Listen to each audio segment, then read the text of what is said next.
Hey everybody, Jerry here from Android Central, and today we're going to have a look at the Motorola i1. It's a push-to-talk Android phone from our friends at Sprint Nextel. We're going to look for the good in the device, so we'll start with the home screens. It looks pretty good. Screen display isn't bad at all. Has 3 home screens. There's 1, 2, and 3, no more, no less. But one good thing we can look at is there are alternative homes for the phone if you can't live with what it comes with. I've put Panda on there, and that's what I used while I was running the phone for, demonstration to keep me from going insane. The launcher itself looks like Blur, but it's not Blur.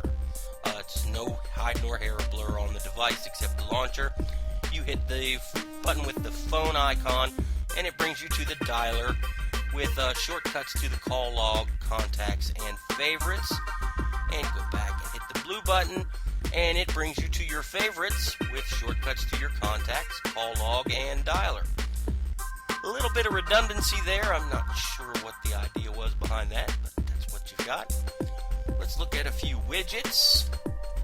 Let's start here with the settings widgets. You've got Bluetooth. Go ahead and put that on there. Give it a second to spring up. And it's a direct shortcut, turns Bluetooth on and off, doesn't force you into the settings.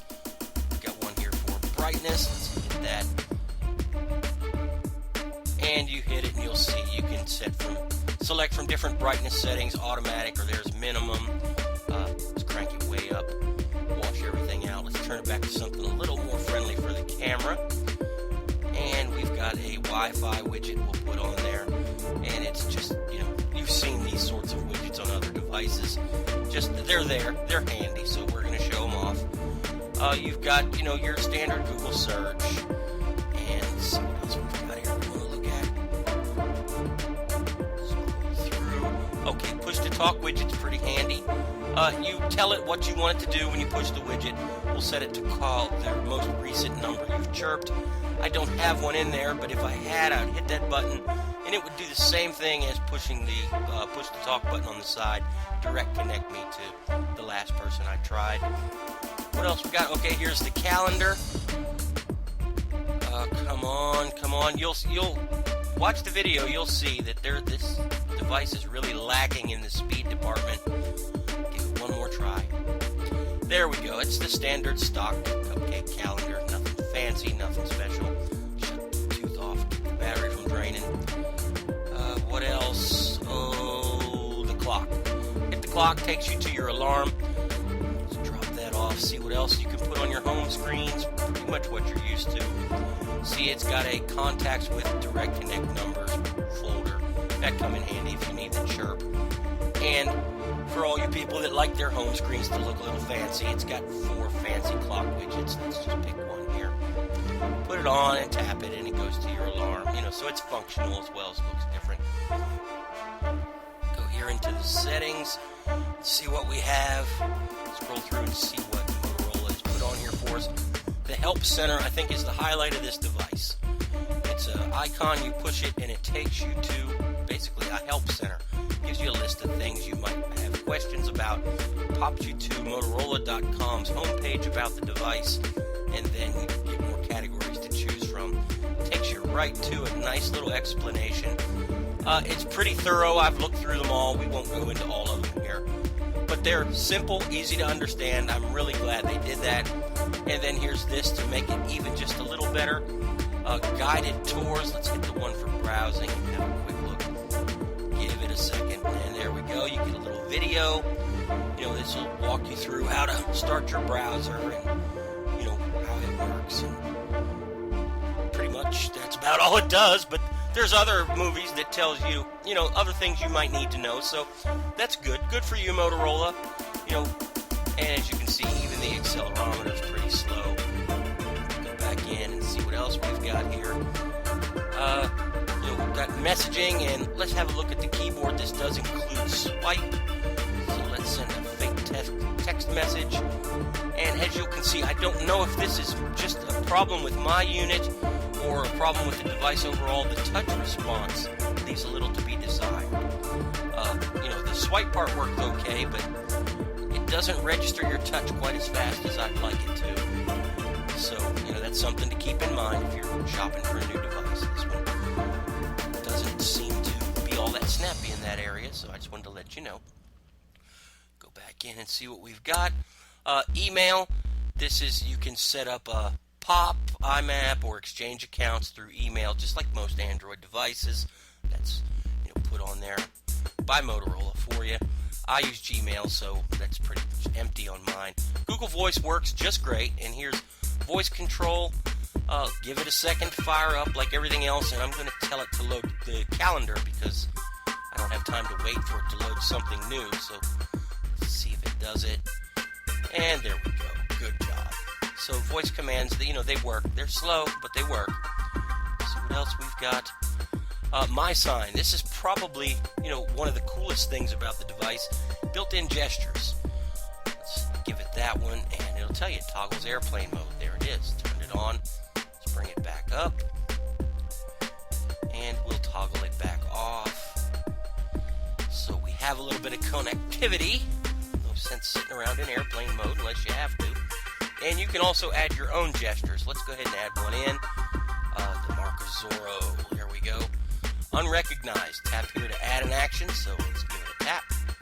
And we'll tell it to launch an application. And eventually it'll load a list of your applications, and we can pick one. There we go. Astro looks good. Let's add it there and save it. Now we'll give it that Zorro mark again, and it should load. There it is. It loaded up Astro. Not very fast, but it loaded it, so that works really well. Just, limitation of the device is a little slow. There's Opera Mini. Personal Portal is another really nice thing from Motorola. What it does is you see you've got a website address there. As long as you're on the same Wi-Fi subdomain, domain, whatever it's called, as the phone itself, you can use that password, and it's just like connecting over the USB cable. You can transfer media, ringtones, pictures, whatnot. So that's pretty cool. Saves you from digging everything out. You've got all your Sprint stuff that we've seen, including Telenav, which this phone doesn't have an active Telenav account, and I'm not that concerned. I've seen Telenav, and probably most of you have, so we'll go ahead and exit that. But GPS navigation through Telenav is a good thing. Why? Well, let's have a look at something here. Bring up the settings and look at About Phone. 1.5. This phone is on Cupcake. I do not see this phone ever getting upgraded past Cupcake, and you'll never have Google Maps turn by turn. Turn this off. So it's good to have Telenav on there. So all the Sprint stuff is there. This here is some debugging information in the settings. I'm no network engineer, but if you are, this probably means something to you. Nice to see it there for the people that do need it. Let's have a look at the web browsers, plural, because Opera's on here. Bring up Android Central. I've set it up to load a fresh page of it. We're on Wi-Fi, but it's still not very fast. There's nothing fast about this phone. I'm sorry. It's just the way it is. Oh dear, here we go. It's almost loaded, and we'll scroll, and no pinch to zoom. No pinch to zoom anywhere on this phone. I don't even know if the digitizer is multi-touch enabled, because none of the software is. So it wouldn't make a lot of sense to include hardware that can do it if the software can't. You've got, your plus and minus. No double tap zoom, no anything. That's all you've got is your plus and minus magnification keys down at the bottom.